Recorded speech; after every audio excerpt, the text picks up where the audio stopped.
I'll get back to it in a minute. But before we get there, I want to say a few things. First of all, I want to compliment the job that the city has done in hosting the draft. I had a chance to be down there before the draft and then also at the end of the draft. I just thought it was spectacular. I thought it showed great on TV as well. Heard nothing but compliments from the league office personnel in terms of the job that the city's done. And based on my experience walking around the streets beforehand, it looked like everybody was having a very fun time as well. I also want to mention how excited we are to add Felix to the roster. Both Coach Reed and Brett Veach believe that he'll be able to come in and make a significant contribution this year.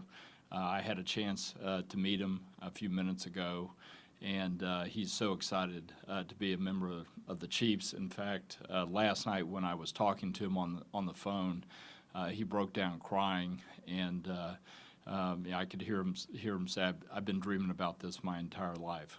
So it's really neat to add a local kid, somebody who went to college pretty close by at K-State, to the roster. He definitely wants to be a Chief and is excited about it. And then finally, I want to congratulate Dante Hall on being the 52nd member of the Chiefs Hall of Fame. I think it's a very deserving honor for him. What an incredible player he was. And also, I want to compliment him on his many contributions to the community, both during his time as a player and also in retirement. I had a chance to be over with him in Germany last year, helping market the NFL in Germany and the Chiefs, and he's just a great ambassador for the team and the community. And with that, I'll open it up.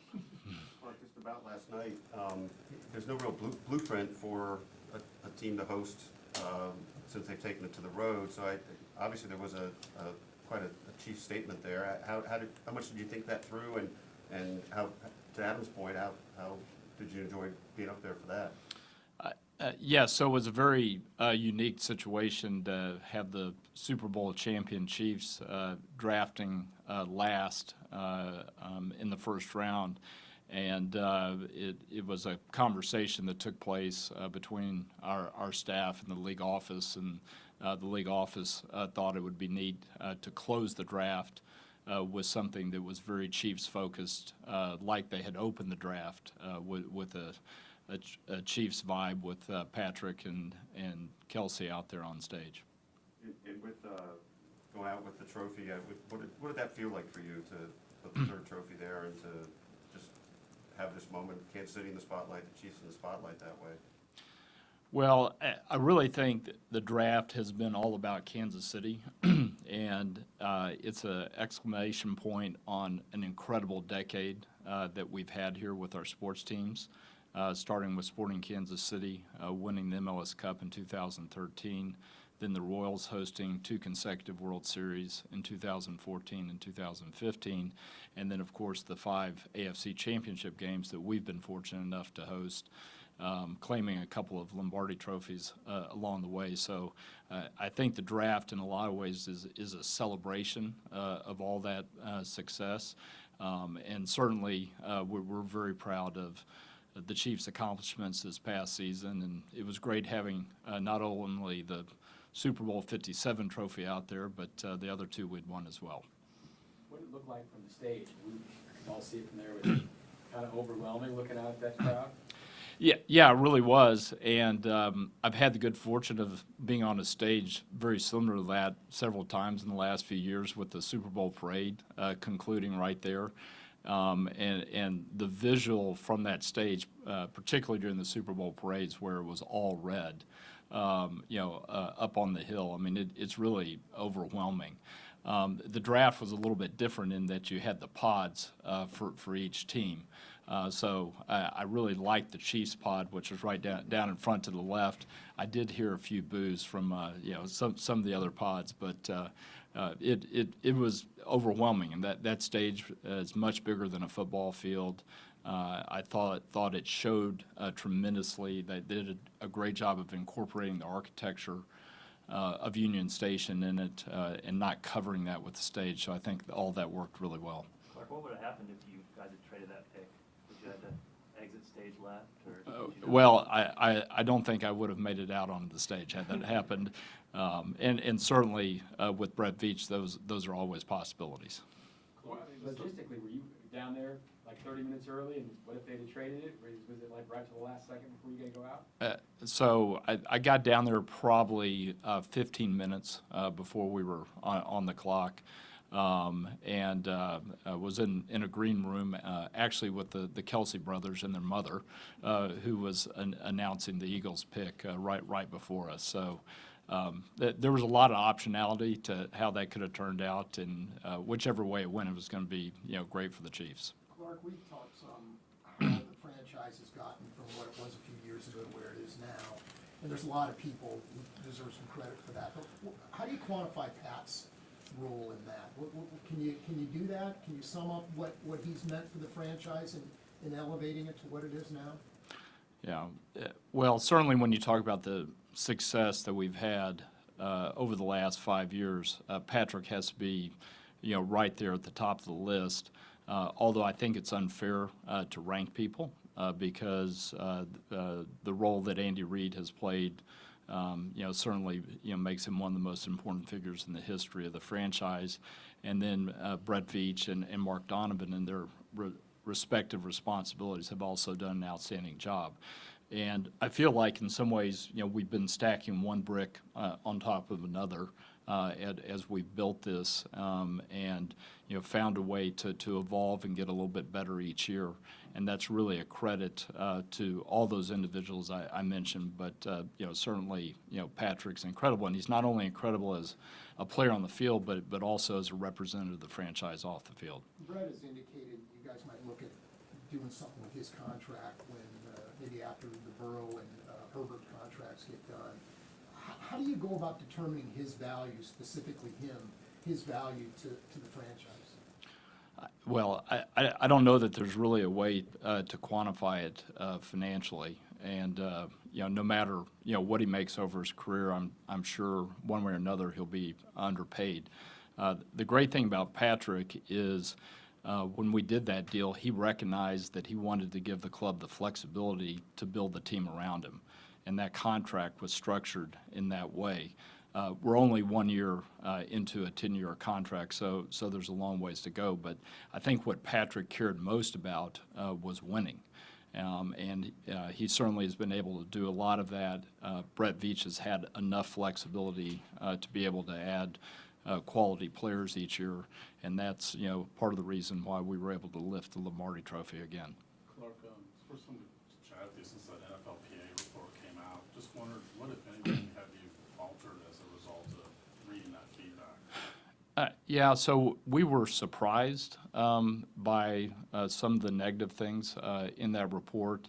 I've heard reports that at least some of that survey was taken earlier in the year, and there were some things that were subsequently changed even before we were aware of the report. I'll be interested to see it this coming year. Nobody likes criticism, but from my standpoint, feedback's always positive, and so we'll take it and learn from it. Some of that stuff obviously related to just financial investment as far as the upgrade of the facilities and just some other services it seems like some other teams are providing. Do you have plans to change any of that stuff that you received that criticism about? So I think one of them related to the travel accommodations, including the aircraft size. There was a time during COVID that we were forced to fly smaller airplanes, and only recently have been able to go back to the bigger airplanes. So that would be an example. One thing that I think's corrected. Another thing that was similar to that is providing babysitting services at the stadium for the players during the game. We had to eliminate that during COVID, and we will bring that back going forward. So those are examples. And then things related to the facility. I think we've all been thrilled to be in this beautiful training complex, you know, here for the past 16 or 17 years, and it's hard to believe that it's already, you know, aging. But it is. The league continues to grow, the staff continues to grow, and we certainly have to figure out how to accommodate our needs going forward, not only with the stadium but also with the training facility. Clark, the other Super Bowl, I guess, was during COVID. This one is not, or at least not the height of it. Is there any further news about whether you'll go to the White House or not? There's not any specific news. We have been in contact with them and are discussing a couple of dates, but nothing's been confirmed at this point. Anything happening new with the stadium stuff? We keep seeing things with the Royals, and they say they talk to you and work with you.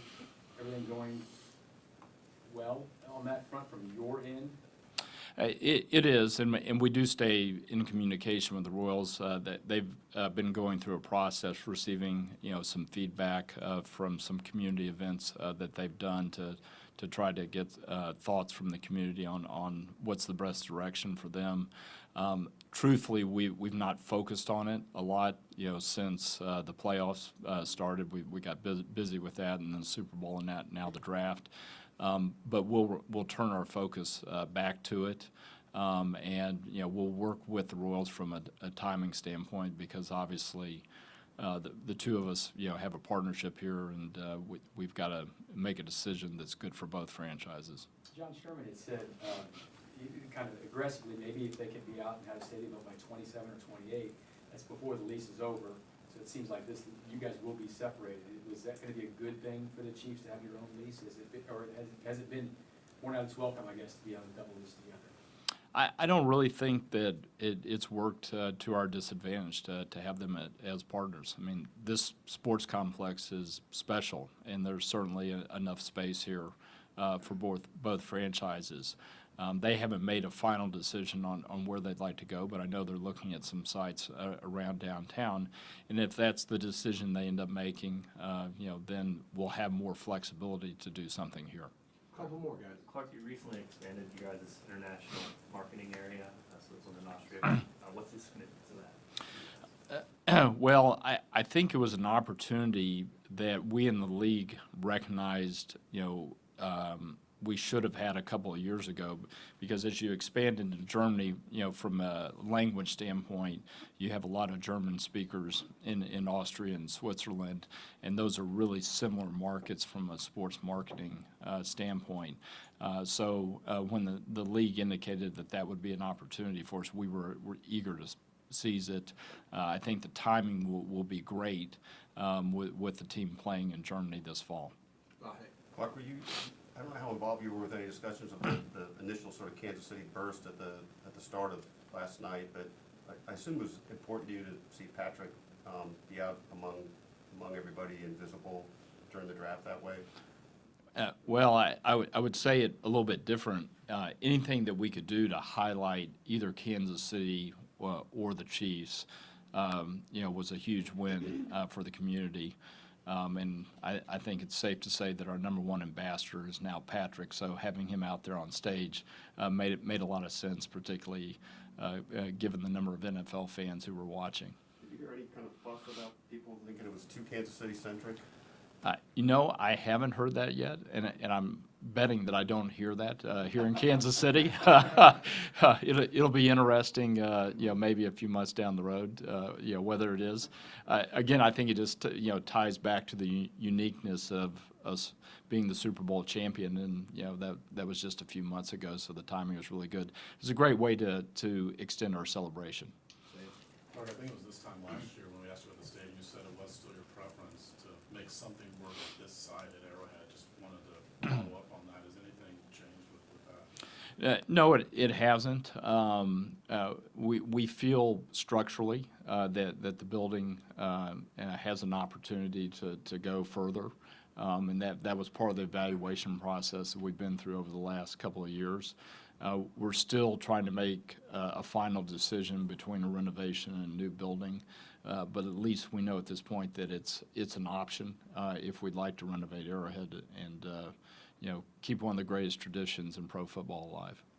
Nate, Clark, you've obviously been a part when Andy and Brett have come to you with trades. I'm just wondering, can you share what your perspective is when they bring you a possible trade, how much you give your lens to it? And then secondly, before the second round starts, do you feel like you guys will potentially trade up tonight?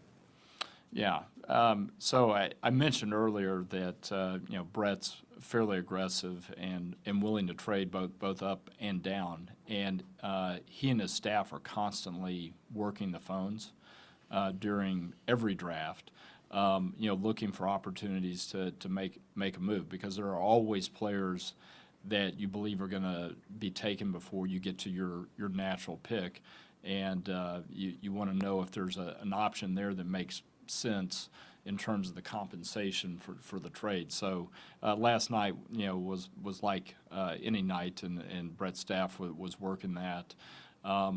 When we go through those processes, if something starts to look like it has traction, he and I and typically Coach Reed, we'll get together to really talk about the compensation and, whether it makes sense for the franchise and, what it then means in day 2 and day 3, particularly if you're giving away draft picks. Is it going to limit what we'd like to get accomplished? So that's a dialogue that happens every year, and last night was no different.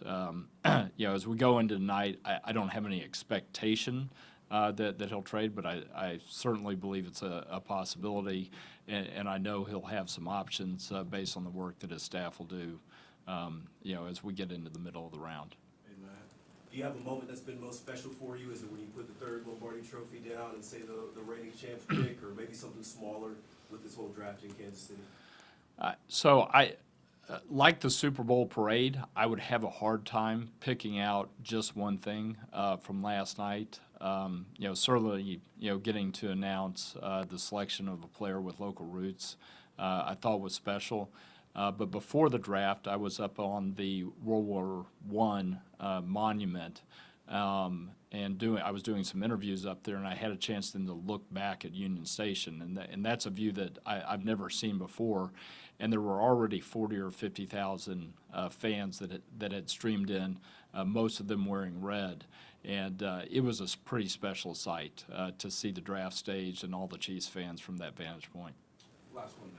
Clark, round 1 gets a lot of the attention. The Chiefs have found a lot of good players on day 2 and day 3. Just how much do you enjoy tonight and tomorrow and this whole process? Yeah, I think day 2 and day 3 are really where personnel staffs can distinguish themselves, and Brett's staff has certainly done that in recent years. We look back to last year and the number of players that we were able to select in the later rounds who ended up making a big contribution last year all the way through the Super Bowl. You tend to get a lot of dispersion on day 2 and particularly day 3 in terms of how teams evaluate players, and I think it's where the really good staffs can shine. So I'm looking forward to adding some talented players here over the next 2 days, and hopefully ones will be able to help us get back to the Super Bowl this year. All right. Thank you. Thank you, Clark.